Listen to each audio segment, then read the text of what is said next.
할렐루야. 오늘 우리에게 주신 하나님의 말씀은 창세기 12장 1절에서 4절 말씀입니다. 창세기 12장 1절에서 4절 말씀 제가 봉독에 올리겠습니다. 여호와께서 아브라함에게 이르시되 너는 너의 고향과 친척과 아버지의 집을 떠나 내가 내게 보여줄 땅으로 가라. 내가 너로 큰 민족을 이루고 내게 복을 주어 내 이름을 창대하게 하리니 너는 복이 될지라. 너를 축복하는 자에게는 내가 복을 내리고 너를 저주하는 자에게는 내가 저주하리니 땅의 모든 족속이 너로 말미암아 복을 얻을 것이라 하신지라.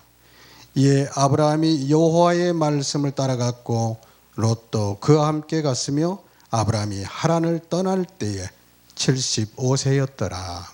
아멘. 오늘 이 말씀을 중심으로 해서 소망을 바라보자. 소망을 바라보자라는 제목으로 함께 은혜를 나누도록 하겠습니다. 사람들은 어려운 과정을 통해서 목적을 이루거나 목표를 성취했을 때 굉장히 뿌듯해하면서 그러면서도 동시에 하는 말이 있습니다. 다시 하려면 못하겠어. 왜 그러냐면은 그 목표와 목적을 성취하는 데 있어서 그 과정이 너무도 힘들었었기 때문에 다시 하라면 못하겠다고 말을 하는 것입니다. 우리가 세상을 살아가면서도 만약에 그 과정을 미리 알았다면은 어쩌면은 도전하지 않냐고 쉽게 포기하거나 좌절하는 경우가 많이 있을 것입니다.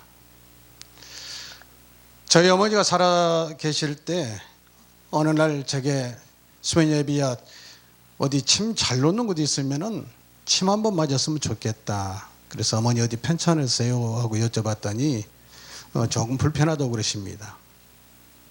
마침 제가 지인을 통해서 서울 종로 해화동에 있는 아주 침을 잘 놓는다는 것을 들어서 알고 있어가지고 이곳으로 모시고 하면 되겠구나 싶어서 어머니를 제가 그곳으로 모시고 갔었습니다. 그런데 제가 이제 저도 처음 가보는 것이고 그곳에 가서 침을 맞아본 적이 없기 때문에 어떤 곳일까 하는 저도 이제 궁금하면서도 가봤더니 침 놓는 선생님이 연세가 드셨는데 얼굴이 완전히 홍안입니다. 불그스레 홍안이고 보니까 거기다가 머리는 하얀 머리예요. 풍채도 굉장히 좋으십니다. 딱 보기에 이거 침 대단히 잘 놓으실 분 같다. 이런 신뢰가 확 생기는 거예요. 여기 참 잘 왔다. 그래서 이제 어머니 한번 침 좀 맞으시죠 하고 이제 침을 맞기 시작했는데 침을 맞으시면서 어머니가 제가 우리 어머니가 그런 비명 지르는 소리를 처음 들어봤습니다. 아이고 하시면서 자지러지시는 거예요. 얼마나 아프신지 거의 비명을 지르시는 거예요. 그걸 보면서 내가 괜히 모시고 왔다. 그리고 죄송스럽기도 하고 얼마나 아프면 저럴까 싶은 안타까움도 있고 침을 다 맞고 나신 다음에 하시는 말씀이 내가 얘를 다시 낳았으면 낫지 다시는 이 침을 못 맞겠다고. 얼마나 아프셨으면 그럴까. 근데 저는 내가 얘를 낳아보지도 않았으니까 말로만 들었지 진짜 얼마나 아픈지도 모르겠고 또 침을 맞아보지 않았으니까 얼마나 그 침이 아픈지도 모르겠기에 얼마나 아플까 궁금하기도 하고 또 저도 좀 불편한 것이 있고 저렇게 아프면 치료 효과도 혹시 또 좋을지도 모르겠다는 호기심과 약간의 객기 비슷한 게 있어가지고 저도 한번 맞으려고 그래서 이제 침을 저희가 맞습니다. 아이고 살라고 침을 맞다가 죽는 줄 알았습니다.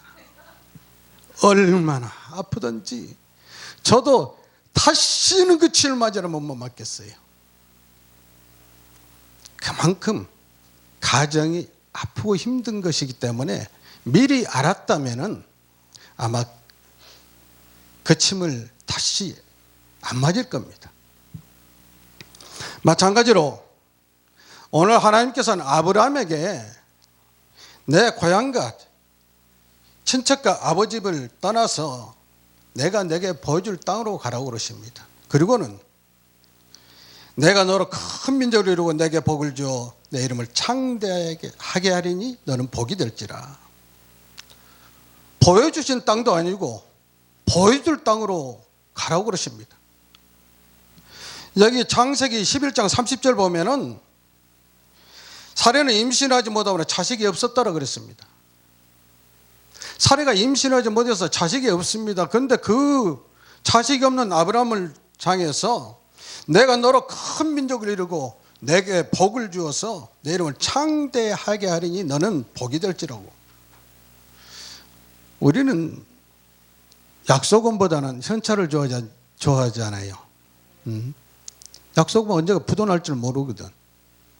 그렇게 생각한다면 아브라함과 사례는 아니 다음에 장차 큰 민족은 우선 나중 일이고 애를 지금 낳지 못하고 있으니 우리들에게 자식이라도 하나 줬으면 좋겠다. 속마음이 그랬을 것 같아요.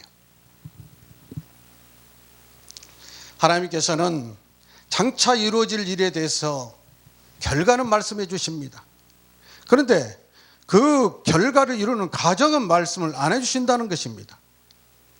복을 주시고 창대하게 하시겠다는 그 결과는 말씀해 주시는데 이것을 이루어가는 과정은 너희들이 어디를 통해서 어디로 가고 가나안 땅을 어떻게 가야 된다는 그 과정을 말씀 안 해주십니다. 만약 그걸 알았다면은 설령 그곳에까지 이를지라도 미리 알았기 때문에 훨씬 더 감내하기가 힘들고 어쩌면 좌절하고 포기할 수도 있을 것입니다. 사람은 연약해서 가정을 알게 되면 또한 미리 보게 되면 낙심하고 절망해서 소망을 잃어버리고 포기하고 좌절할 수도 있다는 것입니다. 만약에 아브라함이 가나안 땅에 이르기까지 겪어야 하는 그 기나긴 여정을 미리 보거나 알게 되었다면 소망을 보고 나갈지라도 더욱 힘들었을 것입니다. 야곱은 어땠습니까? 야곱이 눈이 어두워진 아버지를 속이고 형 에서의 장자권을 빼앗아서 이제 형한테 보복을 달 위험에 처해 있습니다. 그때 자기 어머니가 잠시 피해 있으라고 그래서 하란의 삼촌의 집 라반으로 가도록 해서 그가 브엘세바를 떠나서 삼촌 집을 향해서 가는 도중에 이제 돌베개를 베고 잠을 자는 때가 있었습니다. 꿈에 나타나신 하나님께서 창세기 28장 13절에 15절을 보면은 나는 여호와니 너의 조부 아브라함의 하나님이요 이삭의 하나님이라. 내가 누워있는 땅을 내가 너와 내 자손에게 주리니 내 자손이 땅에 티끌같이 되어 내가 서쪽과 동쪽과 북쪽과 남쪽으로 퍼져나갈지며 땅의 모든 족속이 너와 내 자손으로 말미암아 복을 받으리라. 내가 너와 함께해서 내가 어디로 가든지 너를 지키며 너를 이끌어 이 땅으로 돌아오게 할지라. 내가 내게 허락한 것을 다 이루기까지 너를 떠나지 아니하리라. 이 꿈을 통해서 약속의 말씀을 받고 얼마나 기뻤던지 그것을 베델이라고 했지 않습니까? 베델은 하나님의 집. 그리고 그곳에 돌베기를 했던 것을 거기서 제단을 삼아서 거기서 제사를 지내고 다시 돌아올 때는 이곳에 다시 와서 제사를 지내고 11조도 하면서 신앙생활을 잘하겠다고 약속을 합니다. 잘 아시다시피 야곱이 라반의 집에 삼촌의 집에서 어떠한 어려움을 겪었습니까? 20년 동안 있었습니다. 그리고 이후에 창세기 47장에 가면은 그가 애굽에 내려갔을 때 애굽에 내려가서 바로가 그를 향해서 네 나이가 몇이냐 물으니까는 내 나그네 길의 세월이 103선이라 하면서 험악한 세월을 보냈다고 그럽니다. 하나님께서 소망을 주시고 그 과정 속에서 큰 민족을 이루겠다고 수없이 약속의 말씀을 주셨지만은 그것을 이루는 과정 속에서 그가 겪었던 것은 소망을 바라보면서 살아왔다던 칠지라도 그가 돌이켜볼 때 험한 세월을 살았다고 고백하고 있다는 것입니다. 이 험한 세월을 살아가는 과정을 미리 알았다면 더욱 힘들었을 것입니다. 그 과정을 모르는 가운데 소망을 붙들고 살아왔기 때문에 그 소망의 자리까지 왔다는 것입니다. 애굽에 내려가기를 주저하고 있을 때도 하나님께서는 야곱에 나타나셔서 두려워하지 말라고 그럽니다. 그리고 내가 분명히 너를 그곳에 이끌어내리라 말씀을 하십니다. 소망이 뭡니까? 세상적인 그 사전적 의미로는 어떤 일을 바라는 것입니다. 그러나 성경적으로 소망은 로마서 15장 13절을 봤을 때 단순한 기대나 갈망이 아니라 믿음과 신뢰를 가지고 소망에 하나님을 의지하는 것, 소망에 하나님을 의지하는 것, 즉 말씀을 의지하는 것, 그 약속을 믿고 나가는 것이 바로 소망입니다. 이스라엘 민족이 모세를 통해서 출애굽할 때 그들 앞에 펼쳐질 그 과정을 미리 알았다면 그들은 어쩌면은 모세를 따라 나서지 않았을 것입니다. 중간에 살아가는 과정 속에서 그 광야길을 걸을 때 애굽에는 매장지가 없어서 이 강에서 죽이려고 우리를 여기까지 데리고 나왔느냐고 원망하지 하는 것을 보지 않습니까? 이걸 봤을 때 하나님께서는 우리의 인간의 연약함을 아시기 때문에 소망을 주시고 결과는 미리 말씀해 주시지만은 그 이루어가는 과정은 우리에게 보여주지 않는다는 것입니다. 그러면은 우리는 그 소망을 이루기 위해서는 하나님의 말씀을 의심하지 말고, 또한 중간에 과정이 힘들고 어려울지라도 낙심하지 말고 포기하지 말고, 또한 어떤 환경이 주어졌을 때도 그 환경을 극복하면서 나가야 합니다. 제가 어려움을 겪으니까 어떤 사람들이 그러더라고요. 하나님께서 얼마나 크게 쓰시려면은 이렇게 어려운 시련을 주실까? 불나가지고 힘들어 죽겠는데 어떻게 살까? 아주 앞이 캄캄한데 하나님께서 얼마나 크게 쓰시려면 이렇게 큰 시련을 주셨을까? 제가 그랬습니다. 나 조그맣게 쓰셔도 좋으니까 이제 그만 시련 좀 그만 주셨으면 좋겠다고. 이만큼 사람은 연약합니다. 주어진 환경에 쉽게 넘어질 수도 있고 또한 마음이 나약해질 수도 있다는 것입니다. 요즘의 성도들은 환경의 지배를 너무 많이 받습니다. 부유한 사람은 부유해서, 가난한 사람은 가난해서, 바쁜 사람은 바빠서 신앙생활을 제대로 하지 못한다고 합니다. 제대로 못하는 것이 아니라 안 하는 것이겠죠. 믿음은 환경의 문제가 아닙니다. 저는 얼마 전 이곳에서 말씀을 전할 때 제가 시작된 곳이라는 제목의 말씀을 전했습니다. 먹고 마시고 입을 것이 전혀 걱정 것이 없는 기쁨의 동산, 부유한 에덴 동산에서 제가 시작되었고 그 죄는 갈보리 십자가상에서 끝났다는 것 말씀을 제가 이곳에서 전했었습니다.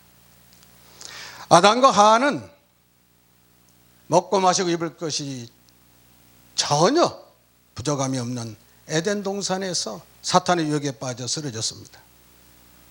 하지만 예수님은 아무것도 없는 강에서 사탄의 유혹을 물리치고 승리하신 것을 우리는 알지 않습니까? 결국 믿음의 승리는 여건이나 형편이 아니라 말씀에 대한 확신입니다. 말씀에 대한 확신입니다. 이 소망을 바라보는 것도 그 말씀에 대한 확신을 가지고 나갈 때 우리가 그 과정을 이겨낼 수 있다는 것입니다. 사탄은 끊임없이 우리를 유혹해서 넘어뜨리려고 합니다. 하나님은 의로우시고 정직하시고 공의로우신 분이지만 사탄은 속임이야 간교합니다. 하나님 우리에게 소망을 주시고 결과 믿음을 심으시지만 사탄은 우리에게 의심을 심고 욕심을 심습니다. 베드로전서 5장 8절에 보면은 사탄 마귀는 내대적 사탄 마귀는 우는 사자같이 두루다니며 삼킬 자를 찾는다고 하고 있습니다. 삼킬 자 어떤 사람입니까? 의심하고 염려하고 걱정하고 불평하고 미워하고 시기하고 질투하고 원망하고 비방하고 교만한 자, 이런 자들이 마귀가 삼킬 자들인 것입니다. 그럼 우리는 늘 근신하고 깨어 있어야 할 것입니다. 말씀을 붙들고 믿음 위에 굳게 서 있어야 된다는 것입니다.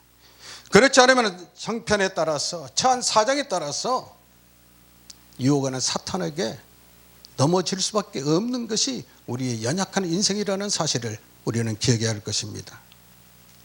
창세기 3장에서 하를 유혹하는 사탄, 마귀, 뱀이었습니다.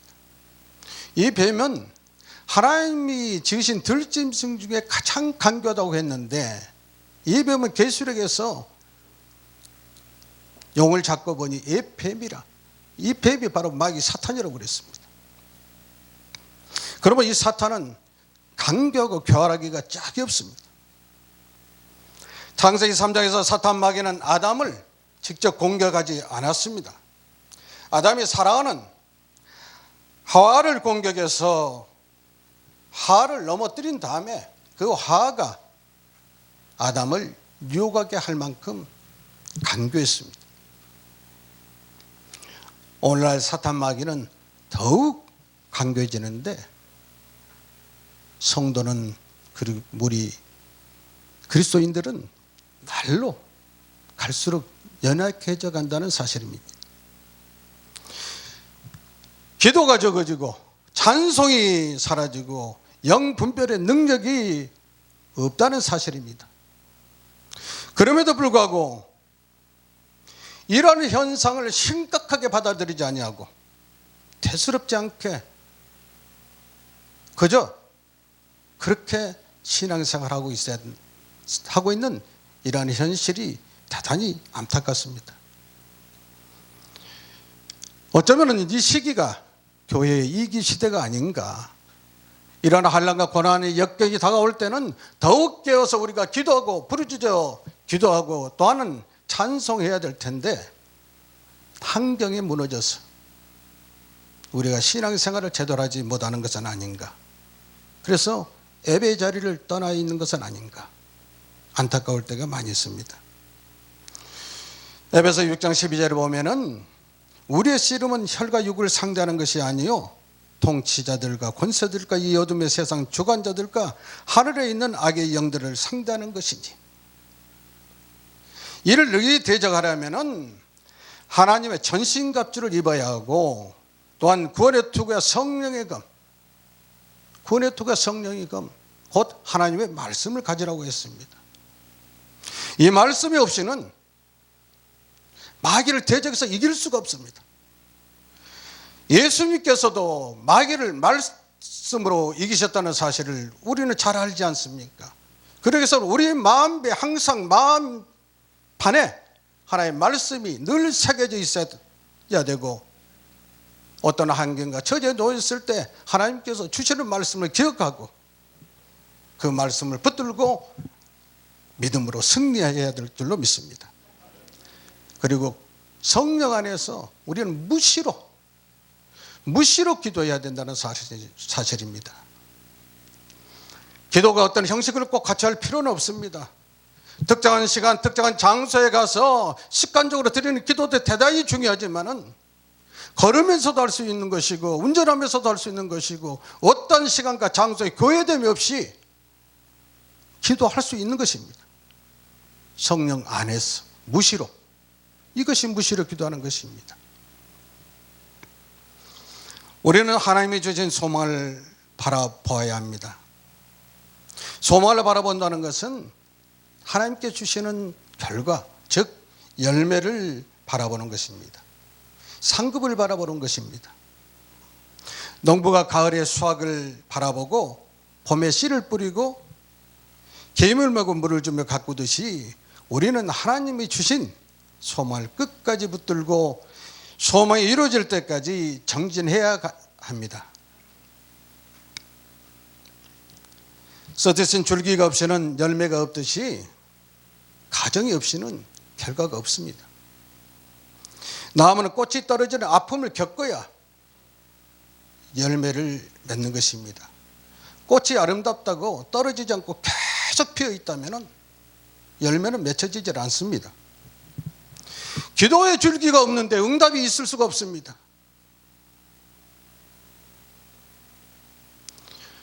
어떤 분들이 그렇게 얘기했다고 그러지 않습니까? 신앙생활하는데 기도 안 하고 그냥 믿기만 하면 안 될까요? 기도가 힘들죠, 사실. 그러나 기도 없이는 응답의 열매가 없습니다. 헌신의 줄기가 없이는 은혜가 없습니다. 전도의 줄기가 없이는 상급의 열매가 없습니다. 아브라함의 소망을 바라보며 여호와의 말씀을 따라갔다고 그랬습니다. 우리가 세상을 이기는 것은 하나님 말씀을 따라가야 이길 수가 있다는 것입니다.